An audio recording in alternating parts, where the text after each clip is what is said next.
أعوذ بالله من الشيطان الرجيم بسم الله الرحمن الرحيم الحمد لله والصلاة والسلام على رسول الله السلام علیکم ورحمۃ اللہ وبرکاتہ۔ آج ہم سورۃ الکوثر پڑھیں گے۔ اعوذ باللہ من الشیطان الرجیم بسم اللہ الرحمن الرحیم انا اعطیناک الکوثر فصل لربک وانحر ان شانئک هو الابتر۔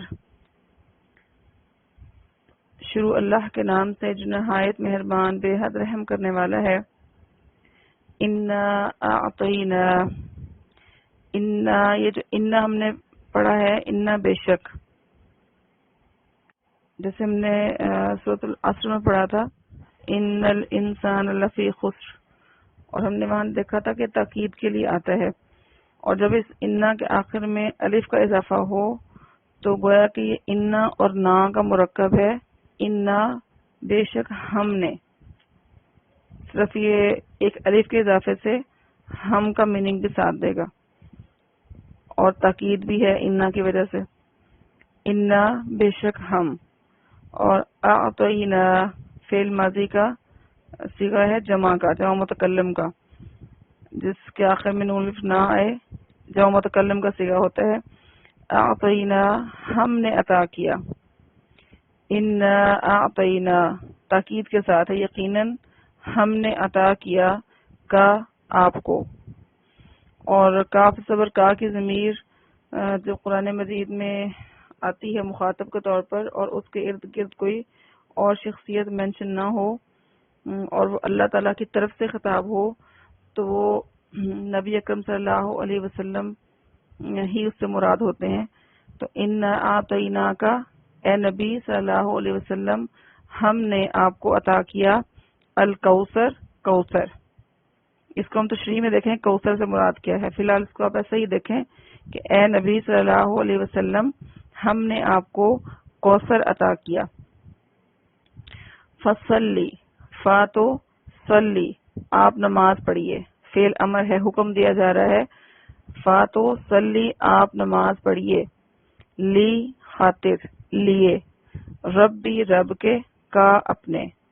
تو آپ اپنے رب کے لیے نماز پڑھیے، ونحر، و اور انحر قربانی کیجیے۔ فصلی لربک، تو آپ اپنے رب کی خاطر نماز پڑھیے، ونحر اور قربانی کیجیے۔ انا بے شک، شانیہ دشمن، کا آپ کا، یقیناً آپ کا دشمن، ہوا وہی، تاکید کے لیے ہوا کی ضمیر یہاں پر لائی گئی ہے، الابتر جڑ کٹا رہے گا، بے نام و نشان رہے گا۔ ان شانیہ کا هو الابتر، یقیناً آپ کا دشمن ہی بے نام و نشان رہے گا۔ بسم اللہ الرحمن الرحیم انا اعطیناک الکوثر، یقیناً ہم نے آپ کو کوثر عطا کیا۔ فصل لربک وانحر، تو آپ اپنے رب کے لیے نماز پڑھیے اور قربانی کیجیے۔ ان شانیہ کا هو الابتر، یقیناً آپ کا دشمن ہی بے نام و نشان رہے گا۔ تو یہ صورت ان صورتوں میں سے ہے جس میں بالخصوص نبی اکرم صلی اللہ علیہ وسلم سے ہی براہ راست اور اسپیشل خطاب ہے، اور اسی کے کیٹیگری کی کچھ صورتیں جن میں سے مشہور ترین صورت الضحیٰ ہے، والضحیٰ واللیل اذا سجا، اور دوسری صورت الم نشرح ہے۔ تو یہ تین صورتیں بالخصوص ایسی ہیں کہ جس میں نبی اکرم صلی اللہ علیہ وسلم پر کیے گئے انعامات کا بالخصوص تذکرہ ہے، اور یہ آپ کی شان کو بیان کرتی ہیں۔ تو اس صورت کا پس منظر پہلے سمجھ لیں تاکہ اس صورت کا مقصد سمجھ میں آ سکے۔ تو اللہ کے نبی صلی اللہ علیہ وسلم نے جب دعوت دینا شروع کیا اپنی قوم کو، اور وہ قوم کون تھی؟ آپ کے اپنے ہی قبیلے کے لوگ تھے، مکہ کے باسی تھے، مکہ کے سردار تھے، تو ایک مقابلے کی فضا پیدا ہو گئی۔ چند لوگ آپ پر ایمان لے کر آئے اور باقی سب نے انکار کر دیا آغاز میں۔ تو ایک طرح کا مقابلے کا معاملہ تھا، اور ان کے ہاں بھی اور آج کل بھی ہمارے ہاں یہ سوچ ہے کہ اگر بیٹے ہوں تو وہ انسان زیادہ طاقتور ہوتا ہے، اور چونکہ وہ قبائلی دور تھا، قبائلی زندگی تھی، تو اس قبائلی زندگی کے اندر جو چیز پاور تھی، انسان کی طاقت تھی، وہ اس کے بیٹے تھے اور اس کا مال تھا۔ تو نبی اکرم صلی اللہ علیہ وسلم ویسے بھی یتیم پیدا ہوئے تھے، تو اس لحاظ سے بھی آپ کے پاس تو کوئی ایسا مال اسباب نہیں تھا، تو مالی لحاظ سے بھی آپ کی حالت کوئی ان کے مقابلے کی نہیں تھی۔ اور پھر جو آپ کی شادی ہوئی اور آپ کے وہاں اولاد ہوئی، تو یہ کے بعد دیکھتے آپ کے 2 بیٹے وفات پا گئے، اور آپ کی 4 بیٹیاں جو تھیں وہ ماشاءاللہ حیات تھیں۔ تو کافروں کو یہ اس چیز کا ایک موقع ملا کہنے کا، جو ان کے فخر کی بات تھی کہ بیٹے ہوں تو بندے کا بڑا بول بالا ہوتا ہے، تو ان کے ایک چیز یہ بڑی ان کے لیے تھی کہ کمزوری کا باعث ہے شاید کہ کسی کا بیٹا نہ ہو۔ تو انہوں نے نبی اکرم صلی اللہ علیہ وسلم کو نعوذ باللہ برے برے القابات سے نوازا، اور اس بات سے شدید تکلیف دی کہ آپ کا کوئی بیٹا زندہ نہیں ہے۔ اور ان کے ہاں چونکہ یہ چیز تھی کہ بیٹے ہی نسل چلاتے ہیں آگے، تو نعوذ باللہ چونکہ ان کے بیٹے نہیں ہیں تو آپ کی نسل نہیں چلے گی، کوئی نام لینے والا ہی نہیں ہوگا آپ کا، اور جو آپ یہ چیزیں پیش کر رہے ہیں دعوت، اس کو بھی کوئی اور لے کر چلنے والا نہیں ہوگا۔ تو بڑی خوشیاں منائی اور تانے دیے اس چیز پر ان لوگوں نے۔ تو ظاہر ہے کہ اللہ کے نبی صلی اللہ علیہ وسلم کے بھی سینے میں دل تھا، اور آپ کو بھی اذیت محسوس ہوتی تھی، تو اللہ تعالیٰ نے پھر آپ کو ڈھارس بنانے کے لیے اور دشمنوں کا منہ توڑنے کے لیے، دیکھیں اللہ کے نبی کی شان یہ بلند تھی کہ نبی اکرم صلی اللہ علیہ وسلم نے کبھی بھی اس طرح کے تانوں کا کبھی جواب نہیں دیا، کبھی ان کو آگے سے پلٹ کر وہ بات نہیں کہی، لیکن پھر اس طرح کے موقع پر اللہ تعالیٰ نے ہمیشہ خود آپ کی طرف سے وحی نازل کی ہے، اور آپ کی طرف سے ایسا 2 ٹوک جو ہے وہ حکم نازل کیا ہے، اور ایسا اپنے ایک کافروں کو وعید سنائی ہے، اور اللہ کے نبی کو خوشخبریاں سنائی ہیں، تاکہ ان کے جو ہے وہ خسارہ واضح ہو جائے اور نبی کی شان کھل کر سامنے آ جائے۔ تو اس میں بھی اس صورت کے اندر 3 بہت عظیم و شان یہ آیات ہیں اس کی، اور قرآن مجید کی بہت جو سب سے چھوٹی صورت یہ صورت کہلاتی ہے آیات کے اعتبار سے بھی، کہ 3 اس کی کم از کم 3 آیات ہیں جو کہ کسی اور صورت میں موجود نہیں ہے، باقی صورتوں کی آیات اس سے زیادہ ہیں، 3 آیات کسی اور صورت کی نہیں ہے۔ تو اللہ تعالیٰ نے سب سے پہلے جو آغاز کیا ہے صورت کا وہ یہ کہ نبی اکرم صلی اللہ علیہ وسلم کو خوشخبری ہے کہ اے نبی صلی اللہ علیہ وسلم، ہم نے آپ کو کوثر عطا کیا۔ تو کوثر کا جو میننگ ہے اس میں بہت سارے بیان ملتے ہیں ہمیں۔ اس میں ایک تو جو کوثر خود ایک نہر ہے جو کہ اللہ تعالیٰ کے نبی کو جنت کے اندر عطا کی جائے گی، جو آپ کا خاصہ ہے، اور دنیا میں ہی آپ کو بتا دیا گیا ہے کہ وہ آپ کے لیے خاص ہے۔ پھر اسی نہر کوثر سے ایک شاخ نکالی جائے گی، اور حشر کے میدان میں ایک حوض بنایا جائے گا، جسے حوض کوثر کہیں گے۔ یہ تو ہے ظاہری نام کے اعتبار سے، لیکن کوثر کا جو لغوی میننگ ہے وہ خیر کثیر ہے، ہر طرح کی خیر، وافر بھلائی، یعنی ہر طرح کی بھی ہو اور بہت زیادہ بھی ہو مقدار میں بھی۔ تو اور یہی حقیقت ہے کہ ہم قرآن پاک کو جب پڑھیں تو قرآن پاک خود اس بات کی گواہی دیتا ہے، اور اللہ کے نبی صلی اللہ علیہ وسلم کے صحابہ کا جو ان کے ساتھ معاملہ رہا، اور آج تک جو پوری امت کی وابستگی ہے اللہ کے نبی صلی اللہ علیہ وسلم کے ساتھ، اور جو محبت کا معاملہ ہے اور جانثاری کا جو معاملہ ہے، یہ سب اس چیز پر گواہ ہے کہ اللہ تعالیٰ نے نبی اکرم صلی اللہ علیہ وسلم کو جو شان عطا کی تھی وہ سچی شان تھی، اور اللہ نے ایسا کہ فرمایا کہ وَرَفَعْنَا لَكَ ذِكْرَكَ، کہ یقیناً ہم نے آپ کے لیے وَرَفَعْنَا لَكَ ذِكْرَكَ، اور ہم نے آپ کا ذکر آپ کے لیے بلند کر دیا۔ تو اللہ کے نبی کو اللہ نے ہر طرح کی شان عطا فرمائی، آپ کی اپنی زندگی کے اعتبار سے بھی کہ 23 سال کی صرف آپ کی نبوت کی زندگی تھی، یعنی کہ 13 سال مکہ کے اور 10 سال مدینہ میں، اور ان 23 سالوں میں ایسا انقلاب آپ کے ہاتھوں اللہ نے برپا کرایا کہ جس کی وجہ سے لاکھوں لوگ دائرہ اسلام میں داخل ہوئے، اور اتنی قلیل مدت کے اندر ایسی مثال نہیں ملتی کہ اس طرح کے منتشر معاشرے میں اتنی کثیر تعداد جو ہے وہ ایک نبی پر ایمان لے آئے اور اس کی اطاعت کا قلادہ اپنے گلے میں ڈال لے. تو یہ ایک لحاظ سے یہ کوثر کا میننگ ہے، کیونکہ جو تانے دے رہے تھے مشرکین اور کافر کہ آپ کو کوئی نام لیوا نہیں رہے گا، تو اس کے برعکس یہ ہو گیا نا کہ اللہ نے خیر کثیر ایسی عطا کی، اتنی آپ کو وافر تعداد میں امت عطا کی، اتنی کثیر تعداد میں امت عطا کی، اور اس امت کا کوئی ایک علاقہ نہیں ہے کہ جو وہاں پر مقید ہو، بلکہ وہ امت دنیا کے ہر گوشے میں پھیلی ہوئی ہے. کون سا ملک ہے آج دنیا کا جہاں مسلمان نہیں پائے جاتے؟ اور جہاں مسلمان موجود ہیں وہ اللہ کے نبی پر ایمان کے ساتھ موجود ہیں. جہاں بھی اذان دی جاتی ہے اشہد ان محمد الرسول اللہ کی پکار وہاں لگائی جاتی ہے. تو کون سا علاقہ ہے جہاں پر آپ کا نام نہ گونج رہا ہو؟ تو جو ایک بغلے بجا رہے تھے مشرکین کے آپ کے بیٹوں کی وفات کی وجہ سے کوئی آپ کا نام لینے والا نہیں رہے گا، تو ان کی امیدوں کے برعکس ہوا سارا معاملہ. اللہ نے اس طرح سے اپنے اس وعدے کو پورا کیا، اس خیر کثیر کے وعدے کو، کہ اس کی مثال نہیں ملتی. اللہ کے باقی انبیاء بھی گزرے ہیں، بہت افضل انبیاء گزرے ہیں، بہت جلیل القدر العظم پیغمبر گزرے ہیں، لیکن جو چیز خیر کثیر اللہ کے نبی حضرت محمد صلی اللہ علیہ وسلم کو خود اللہ نے عطا کی ہے، یہ خیر کثیر کی شکل میں، کوثر کی شکل میں، یہ ہمیں کہیں اور نہیں ملتی. اور اگر ہم ذکر کریں کوثر کا، جو کوثر نہر ہے اور جو حوض کوثر ہے، تو اس کے بارے میں بھی کم از کم اتنا سرسری ہم ذکر ضرور کریں گے کہ وہ جو حوض ہے وہ کوئی معمولی حوض نہیں ہوگا.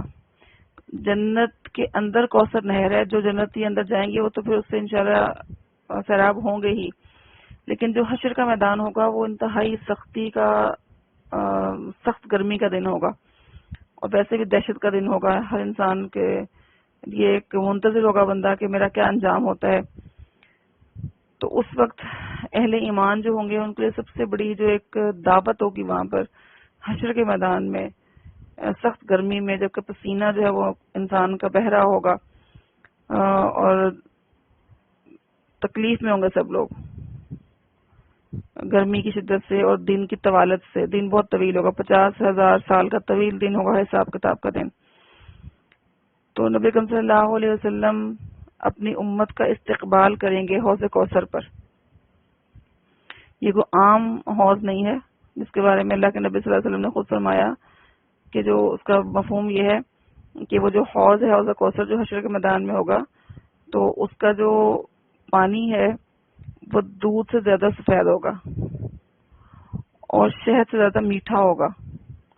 اور اس کے نیچے یاقوت اور مرجان وغیرہ کے ایسے بجری ہوتی ہے نا، جو یہ نیچے زراعت وغیرہ یہ پتھر ہوتے ہیں، وہ اس طرح کے وہ یاقوت اور مرجان کے ہوں گے، اور اس کی ریت اور گارا ہے وہ کستوری کی طرح کا ہوگا، اور اس کے کناروں پر جو برتن ہوں گے ستاروں کی تعداد کے برابر. جس طرح ستارے ہوتے ہیں نا ان گنت، ایسے ہی ان گنت برتن وہاں پر موجود ہوں گے جن کے ذریعے سے نبی صلی اللہ علیہ وسلم پانی پلائیں گے اپنے امتیوں کو. تو یہ تو ہے کہ اس کا پازیٹیو پہلو کہ حوض کوثر میں ہماری ضیافت انشاءاللہ کی جائے گی، ہم انشاءاللہ اسے سیراب ہوں گے. لیکن جب نبی صلی اللہ علیہ وسلم نے یہ ساری بات بیان فرمائی کہ اس طرح سے حشر کے میدان میں کوثر کا حوض ہوگا، تو آپ نے ساتھ یہ بھی بیان فرمایا کہ لوگ جب اس طرف لائے جائیں گے تو وہ کوئی فردن نہیں آئیں گے، گروہوں کی شکل میں آئیں گے. جس طرح سے نمازیوں کا گروہ ہے، نمازی سے مراد نفل نمازیں پڑھنے والے، فرض تو سبھی پڑھیں گے، نفلی روزے رکھنے والوں کا گروہ الگ سے ہو جائے گا، نفلی صدقات کرنے والوں کا گروہ الگ سے ہو جائے گا. تو گروہوں کی شکل میں لائے جائیں گے، اور میری امت جو پہچانی جائے گی وضو کے اعضاء کے چمکنے سے. تو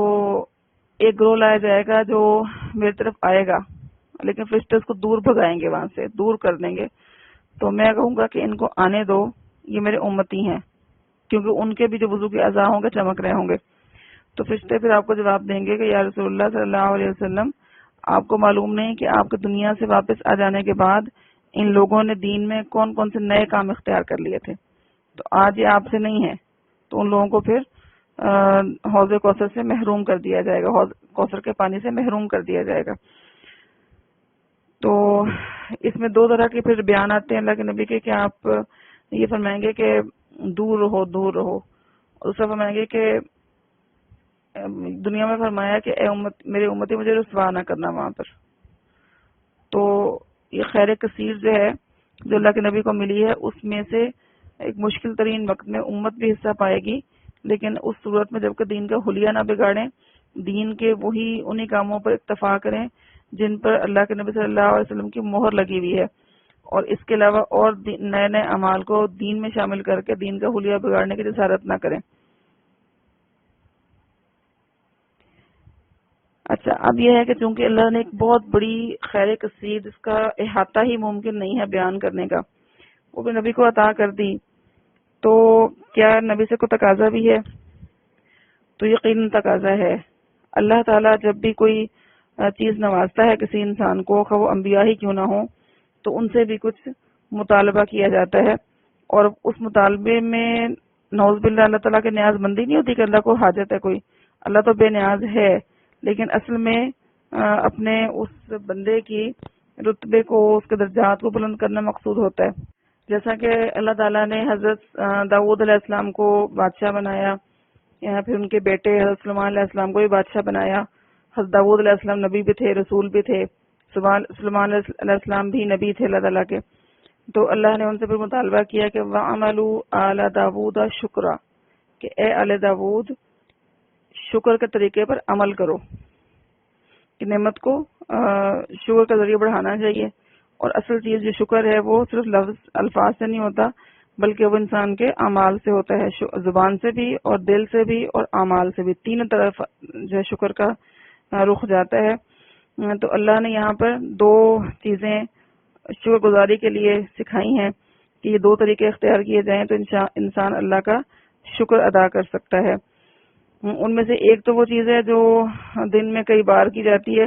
اور ایک وہ چیز ہے جو سال میں ایک بار یا کبھی کبھار کی جاتی ہے۔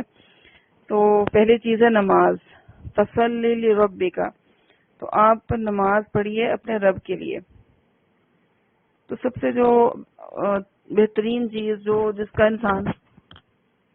بار بار احاطہ بھی کر سکتا ہے وہ نماز ہے،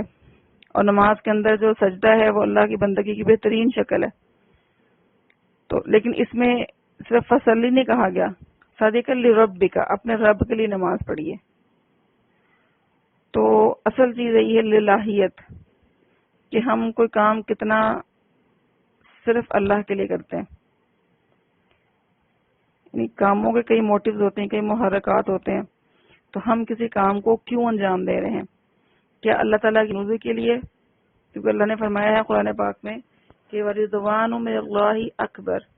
تو رضا ہے وہ سب سے بڑی چیز ہے۔ تو اللہ کے نبی کو یہ تلقین ہے، سکھائی گئی یہ چیز کہ آپ پھر اللہ کی اپنے رب کی خاطر نماز پڑھیے اور ونحر اور قربانی کیجیے۔ نماز بدنی عبادت ہے اور قربانی مالی عبادت ہے، تو دو قسم کی جو عبادتیں ہیں اس کا احاطہ کیا گیا ہے، اور یہی چیز اللہ تعالیٰ نے حضرت ابراہیم علیہ السلام کو سکھائی تھی، اور ان سے یہ فرمایا تھا کہ قل ان صلاتی ونسکی ومحیای ومماتی للہ رب العالمین، کہ قل کہہ دیجئے ان بے شک صلاتی میری نماز، ونسکی اور میری قربانی، ومحیای اور میری زندگی، ومماتی اور میری موت، للہ رب العالمین اللہ رب العالمین کے لیے ہے۔ تو بالکل وہی چیز، اس کے دو حصے جو دو اعمال تھے، دیکھیں زندگی اور موت بھی ساری کی ساری اس میں گنوا دی گئی ہے،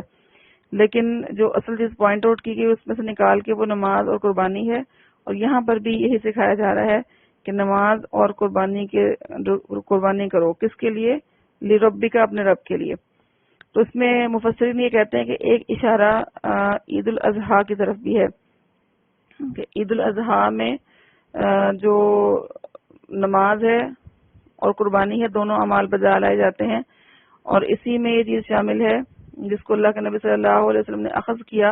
اور اسی کے مطابق ترتیب رکھی کہ قربانی کے دن جب عید الاضحیٰ کے دن ہوتا ہے تو عید الاضحیٰ کے دن میں پہلے نماز پڑھی جائے گی عید کی اور اس کے بعد قربانی کی جائے گی. اور اسی لیے اللہ کے نبی صلی اللہ علیہ وسلم نے ایک صحابی کو جنہوں نے نماز سے پہلے ہی بکری ذبح کر لی تھی،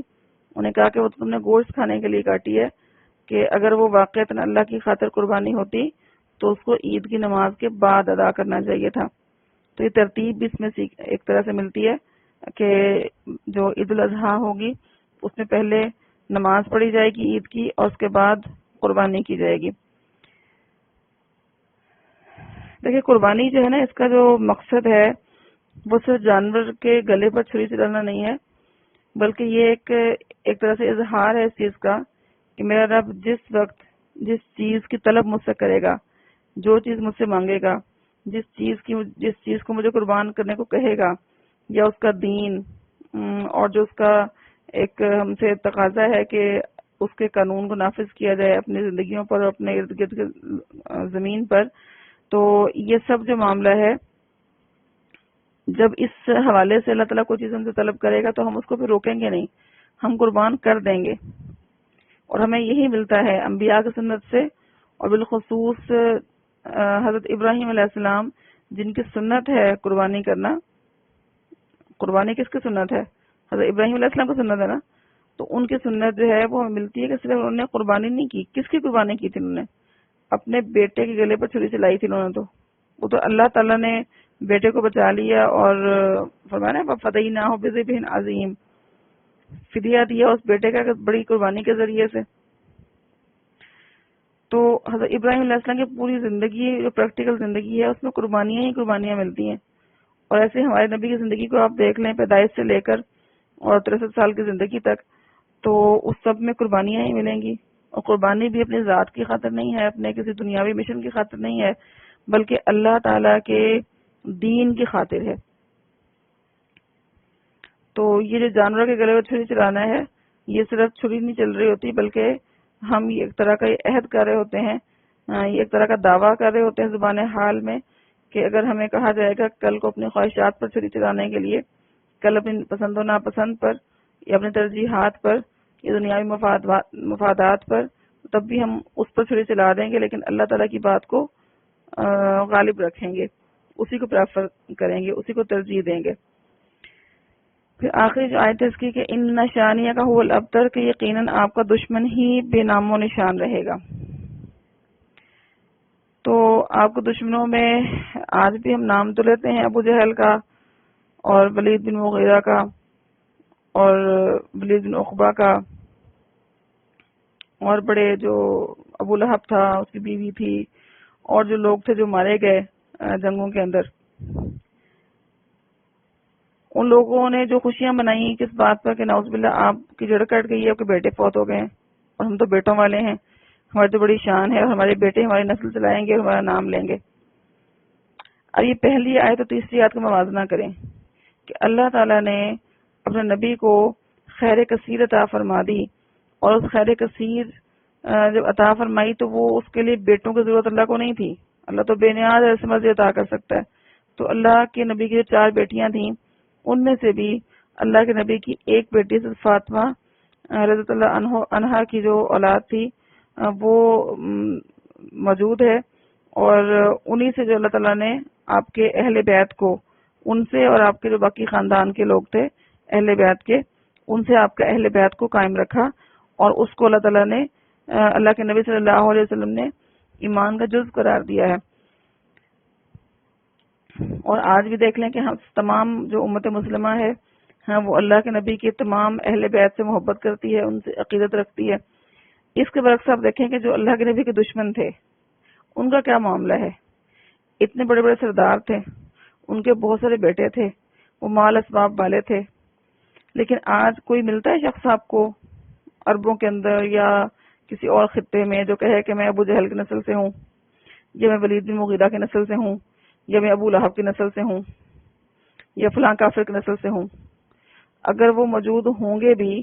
اول تو وہ سب لوگ بعد میں اسلام قبول کر چکے تھے. ان کی نسلیں جو تھی سارے کافروں کی، ان سب نے اسلام قبول کر لیا تھا. اگر بالفرض کوئی رہا بھی ہو تو ان میں سے کوئی بھی شخص اپنے آپ کو منسوب نہیں کرتا ان کافروں کے ساتھ کہ ہم جو ہے وہ فلاں کافر کی نسل سے ہیں. کوئی ہوگا بھی تو وہ شرم محسوس کرے گا اور اپنے آپ کو بیان نہیں کرے گا، ان کے ساتھ منسوب نہیں کرے گا. تو اس کے برعکس آپ دیکھتے ہیں کہ اللہ کے نبی صلی اللہ علیہ وسلم کی جو اولاد تھی، آپ نے پڑھا اس کو کہ نبی اکرم صلی اللہ علیہ وسلم کی 4 بیٹیاں اور 2 بیٹے حضرت خدیجہ رضی اللہ تعالی عنہا کے بطن سے تھے جو مکہ میں ہی سے پیدا ہوئے، اور آپ کے ایک بیٹے حضرت ابراہیم تھے جو مدینہ میں آنے کے بعد حضرت ماریہ قبطیہ رضی اللہ تعالی عنہا کے بطن سے پیدا ہوئے. تو نبی اکرم صلی اللہ علیہ وسلم کی حیات مبارکہ میں ہی آپ کی 3 بیٹیاں اور 3 بیٹے وفات پا چکے تھے. صرف حضرت فاطمہ رضی اللہ تعالی عنہا تھیں جو آپ کی وفات کے وقت زندہ تھیں، اور نبی اکرم صلی اللہ علیہ وسلم نے جیسا کہ اپنے آخری وقت میں ان کے کان میں فرمایا تھا کہ میرے اہل بیت میں سے سب سے پہلے تم مجھ سے ملو گی. تو 6 ماہ کے بعد نبی اکرم صلی اللہ علیہ وسلم کی رحلت کے 6 ماہ کے بعد حضرت فاطمہ رضی اللہ عنہا جو تھیں ان کی وفات ہو گئی تھی، لیکن اللہ تعالیٰ نے حضرت فاطمہ سے ہی آپ کی نسل کو چلایا، اور آپ کی جو آل ہے وہ سب کی سب حضرت فاطمہ کی نسل سے ہے، جبکہ حضرت رقیہ، حضرت ام کلثوم اور حضرت زینب کے جو تھی وہ آگے بچے زندہ نہیں رہے. حضرت جو رقیہ تھی ان کے ہاں اولاد، ان کا ایک بیٹا تھا جو 10 سال کی عمر میں فوت ہو گیا تھا. حضرت ام کلثوم کی اولاد نہیں ہوئی، اور حضرت زینب کی اولاد بھی وفات پا چکی تھی. حضرت فاطمہ کی اولاد جو تھی وہ چلی آگے، اور ان سے پھر آپ کا جو اہل بیت کا سلسلہ ہے وہ چلا ہے، اور آپ کے جو باقی قبیلے کے لوگ تھے ہاشمی، وہ بھی آپ کے اہل بیت میں شامل ہیں، جن کو آپ بنو عباس کے نام سے بھی یاد کرتے ہیں اور آل جعفر کے نام سے یاد کرتے ہیں، آل جعفر، آل عقیل، آل عباس. تو سب فخر محسوس کرتے ہیں اللہ کے نبی کے ساتھ اپنی نسبت سے، اور اہل ایمان جو ہے وہ سب سمجھتے ہیں کہ اللہ کے نبی، آپ کے ازواج مطہرات، آپ کے جو اہل بیت ہیں، ان سب کے ساتھ جو محبت ہے یہ جزو ایمان ہے، اور ہم سب ان کی جان نثار ہیں ان کے اوپر. تو یہ جذبہ آپ کو کہیں اور نہیں ملے گا. تو یہی وہ خیر کثیر ہے. حالانکہ آج کل آپ دیکھتے ہیں کہ سگی اولاد ایسا نہیں کرتی اتنا اکرام اپنے والدین کا، جتنی عقیدت، جتنا احترام امت کے لوگ اللہ کے نبی کے ساتھ رکھتے ہیں. تو ایک واضح فرق محسوس آپ کرتے ہیں پہلی آیت کو پڑھ کر اور آخری آیت کو پڑھ کر، موازنہ کریں ان مشرکین کے طعنوں کا اور ان کے انجام کا، اور اللہ تعالیٰ کی خیر کثیر کو نوازنے کا، کہ کتنا زمین آسمان کا فرق ہے کہ ان کا وجود حقیقتاً مٹ چکا ان کافروں کا، اور کوئی نام لیوا موجود نہیں ہے ان کا. اور اللہ کے نبی صلی اللہ علیہ وسلم کے نام لیوا اور آپ سے عقیدت رکھنے والے، آپ پر ایمان رکھنے والے، آپ سے محبت کرنے والے، آپ کے مشن کو لے کر چلنے والے، آپ کی جو تائید و نصرت کرنے والے دنیا کے ہر گوشے میں لوگ موجود ہیں. کوئی گوشہ، کوئی ملک ایسا نہیں جو خالی ہو آپ کے پیروکاروں سے. تو اس صورت کو، چھوٹی صورت کے اندر جو وعدہ تھا اللہ تعالیٰ کا، وہ ہم پورا ہوتے ہوئے دیکھ رہے ہیں اپنی آنکھوں سے. اور ایک ضمنی بات اس صورت کے حوالے سے یہ کہ جب اللہ تعالیٰ نے چیلنج دیا کافروں کو کہ اگر تم یہ سمجھتے ہو کہ قرآن اللہ کی طرف سے نازل کردہ نہیں ہے تو تم بھی ایسا ہی قرآن بنا لو. تو وہ قرآن تو نہ بنا سکے. جب صورت والا چیلنج آیا کہ اگر تم سمجھتے ہو کہ اللہ کی جانب سے نہیں ہے تو کوئی ایک صورت بنا لو اس جیسی. تو حضرت علی نے رضی اللہ تعالی عنہ، انہوں نے اس صورت کو لکھا، صورت کوثر کو، اور حرم کعبہ کے اندر لٹکا دیا اور چیلنج کیا کہ چھوٹی سی صورت ہے، اس کا جواب آپ لکھ دیں، اتنی صورت کو بنا رہا ہو جا کے. تو کوئی ضرورت تو نہ کر سکا صورت بنانے کی. ایک شخص نے اس کو 3 مصرے سمجھا کہ 3 یہ آیات ہیں تو گویا 3 مصرے ہیں، 2 شعر، ایک شعر مکمل ہے اور تیسرا اکیلا مصرا ہے. تو اس نے اس کے نیچے ایک مصرا لکھ کے اس کو مکمل کرنا چاہا، لیکن اللہ تعالیٰ کی شان دیکھیں کہ اس نے وزن تو مکمل کر دیا اس کا، جو اس کا تھا نا، انا اعطیناک الکوثر فصل لربک وانحر ان شانئک هو الابتر، جو اس کا رزم آ رہا ہے، ایک توازن ہے، شاعری کی طرح محسوس ہوتا ہے، شاعری نہیں ہے کیونکہ شاعری کسی بھی وزن پہ پورا نہیں اترتا. تو اس شخص نے ایک جملہ لکھا اس کے نیچے. اس نے بظاہر تو وہ ردم پورا کر دیا اس کا، لیکن جو اس کے اندر بات کہا گیا وہ خود اس کی نفی کر رہی تھی. وہ کیا تھی؟ اس نے کہا ما ھذا قول البشر. ترجمہ اس کا یہ ہے کہ یہ کسی انسان کا کلام نہیں ہے. تو گویا کہ جو چیلنج تھا، اس چیلنج کو قبول کرتے کرتے اس نے خود ہی اس بات کا انکار کر دیا کہ یہ کسی بشر کا کلام ہے. اس نے کہا کہ یہ کسی بشر کا کلام نہیں ہے. تو اللہ تعالیٰ کا یہ قرآن معجزہ ہے، اور جس میں اللہ تعالیٰ نے وعدے فرمائے ہیں اللہ کے نبی سے، وہ ہم اپنی آنکھوں سے پورا ہوتے ہوئے دیکھ رہے ہیں. اور جو اللہ نے اہل ایمان سے وعدے فرمائے ہیں، اگر ہم اللہ تعالیٰ کی سکھائی ہوئی باتوں پر چلیں گے، اللہ کے احکامات پر عمل کریں گے، تو انشاءاللہ ان وعدوں کو اپنے سامنے پورا ہوتا ہوا دیکھیں گے، اس دنیا کے اندر بھی اور انشاءاللہ تعالیٰ آخرت میں بھی. اللہ تعالیٰ ہمیں پیارے نبی صلی اللہ علیہ وسلم کا حقیقی امتی بننے کا شرف عطا فرمائے، اور ہمیں اس خیر کثیر میں سے حصہ عطا فرمائے جو آپ نے اللہ تعالیٰ نے اپنے نبی کو عطا فرمایا ہے. سبحانک اللہم و بحمدک، اشہد ان لا الہ الا انت، استغفرک و اتوب الیک. السلام علیکم ورحمۃ اللہ وبرکاتہ.